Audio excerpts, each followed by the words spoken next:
Nako po, masamang balita ito kay Auntie Claire. Sinibak na di umano ni BBM. Dahil sa tuwing bubuka ang kanyang bibig, sumasama ang imahe ni BBM. Kasi nga mga kababayan, iba ang kalidad ni Atty. Claire. Hindi naman abogado ang kanyang mga sinasabi. Hindi kapasidad ng isang abogado. So ngayon mga kababayan, may pasabog si BBM. Yan ang sabi, di umano, sinibak na. Nako po, Auntie Claire. Wala na, maghihirap na ito, mga kababayan. Kasi nga sa tuwing magsasalita ito, ikay nasisira ng imahe ni BBM dito, nakakahiya. Yan po ang sabi ng mga komento. Totoo kaya mga kababayan, na wala na si Auntie Claire sa Malacanang? Kasi nga puro si BBM na yung nakikita. Wala nang makitang Auntie Claire. So ngayon, si BBM mismo ang magsasabi kung sinibak na talaga ito. O panoorin natin mga kababayan kung ano ang revelation na balita kay Auntie Claire. Totoo bang binasura na ito? Wala nang pakinabang eh. Tapos na ang serbisyo mo. Imbes makatulong ko sa Malacanang, lalo mo itong sinisira. Puro Duterte ang alam. Naku po, kaya lagi nasusupalpal ng mga reporter. So ito na po mga kababayan, magugulat kayo sa pasabog ni BBM. Totoo kaya na tinanggal? Panoorin natin mga kababayan. Sabay-sabay po tayo.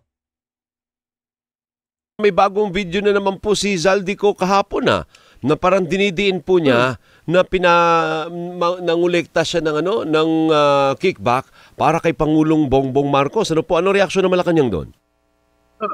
Una-una, sabi ng Pangulo, umuwi siya. Kasi mahirap magkwento, nasa ano ka lang, nasa YouTube ka lang o nasa ibang bansa ka, social media ka. Hindi mo na man ito matapang. Paano makukwestiyon yung debility niya? Kung wala siya dito sa Pilipinas, at nagtatago siya dyan sa likod ng monitor. So, pansinin mo, kung iisipin mo at hihimay-himayin mo yung sinabi ni Zaldico, wala rin siyang laman. Kung may laman man, ano raw? Kung may laman niya yung man. corruption niya dahil sinabi niya sa kanya dumadaan daw yung pera. Putol-putol, Yusek. Nakakainis naman yung linya. Ano? Kung may laman man, anong dugtong doon? Kung may laman man, ang sarili niya lang yung binagsak.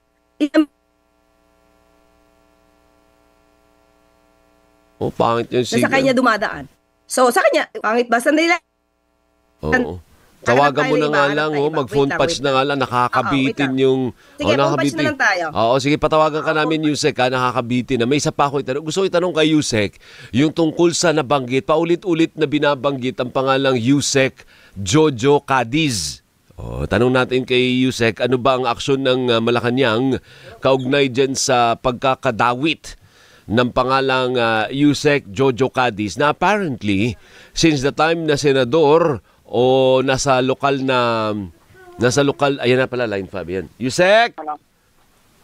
Yusek? Yes. Ayan, okay. Di bale, hayaan mo na yung video. Bagamat gusto ka namang masilayan ng madlang people sa maganda mong muka sa morning, kung pangit naman yung signal, hayaan mo na yan. Ano po? So, okay na to? So you were saying about Zaldico, Kamo, pakilinaw nga lang yun. Kasi kung napakinggan nyo mabuti o na panood nyo, unang-una, syempre, babatiin natin, iba na yung hairdo niya doon. Kesa doon sa video 1, 2, and 3. Diba? Pero same yung kanyang damit. Okay, same yung damit, iba hairdo. So, Alvin? Opo, napapakinggan po ito. So, ang laman ng kanyang video ay siya mismo, yung sarili niya, ang nilalaglag niya. At kumbaga, inamin niya na may dumadating sa kanya na pera, sa kanya dumadaan. So, ang mahirap niyan, siya inamin niya na napunta sa kanya yung pera, so how can he prove now na yung pera na-deliver, napadeliver niya. Napadeliver, hindi siya nag-deliver personal. So, how can he prove that? Lumalabas kasi, hearsay yung kanyang sinasabi. So, i-analyze lang yung kanyang statement.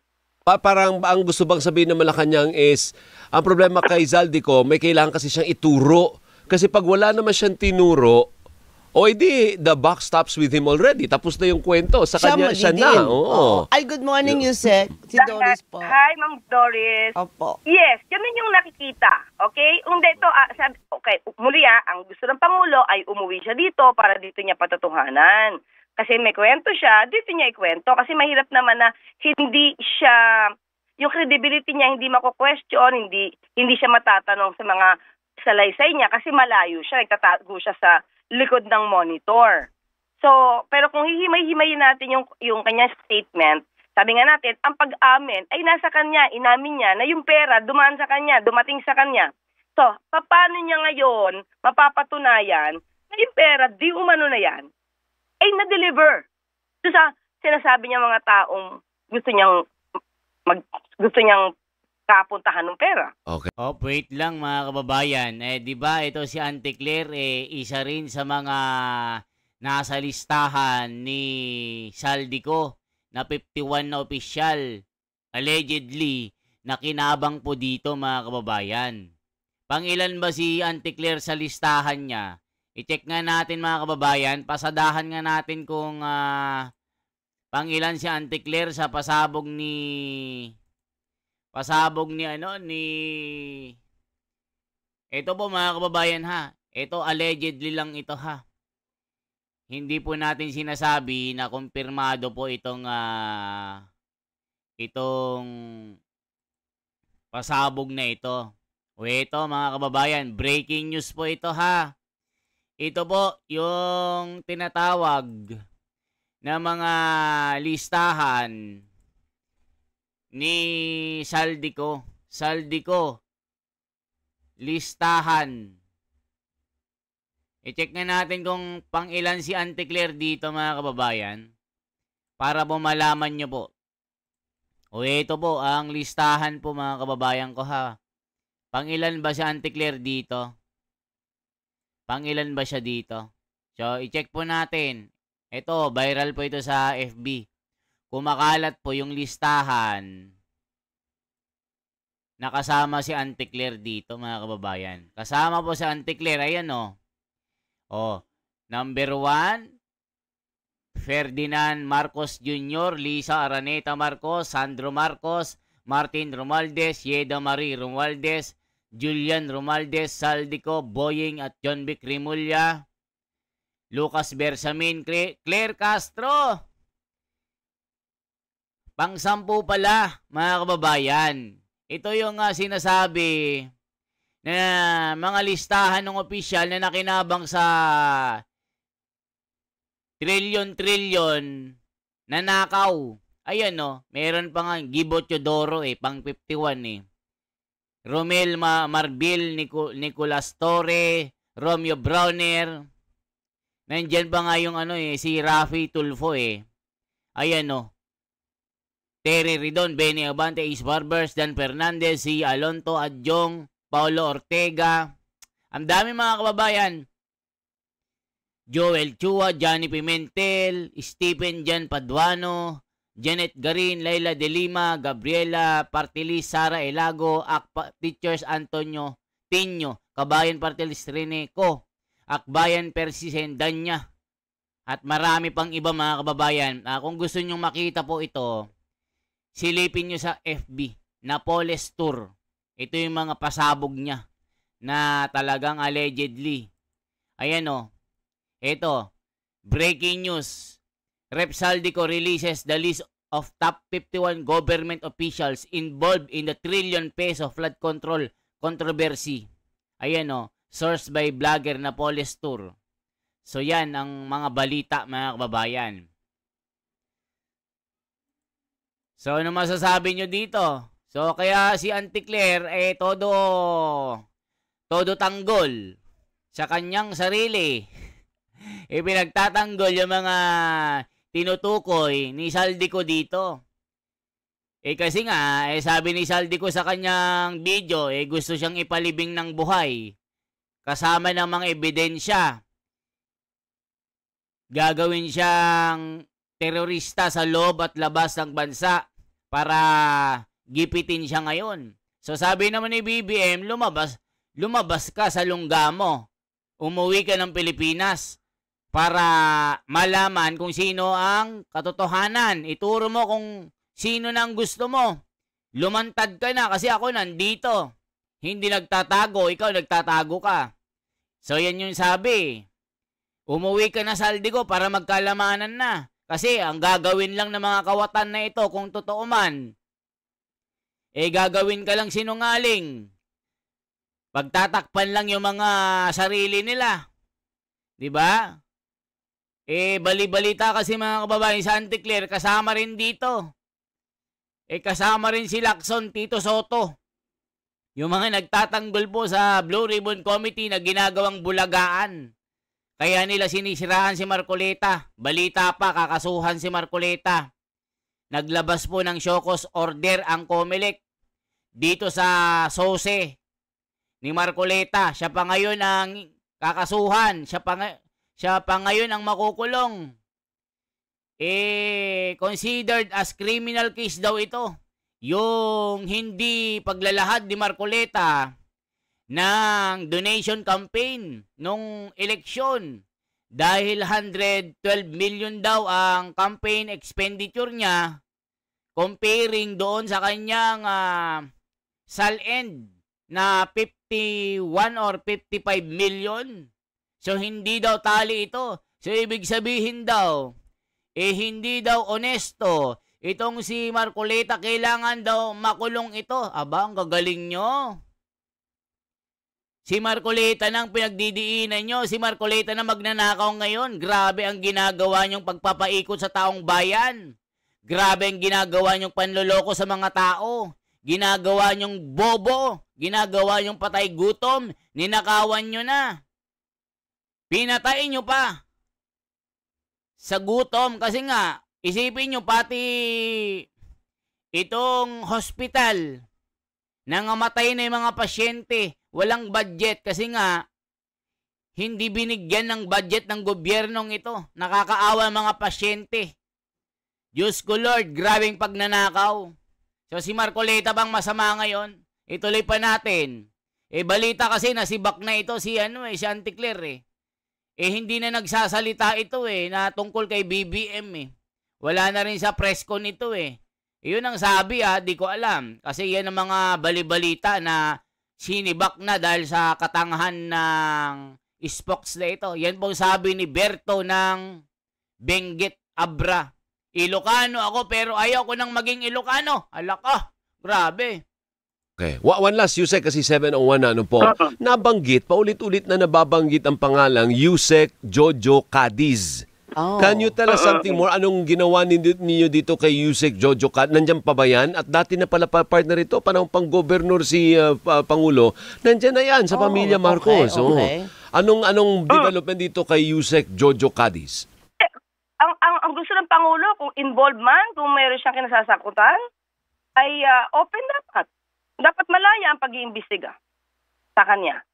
Pero sabi nga natin, di ba, muli dapat nandiyan pa rin yung ebidensya. At ang Pangulo, kahit sino, pinsan, kamag-anak, kaalyado, nung pa niya yung sinasabi, walang special treatment dito. Yun lang ang gagawin nyo lang, huwag nyong haharangin. Pag may mga nagtuturo sa inyo, huwag nyong haharangin. Yung kasing mahirap, hinaharang nyo. Pinag-iinitan nyo. Tignan nyo si Marin Gutesa. Nasaan na? Sabi ni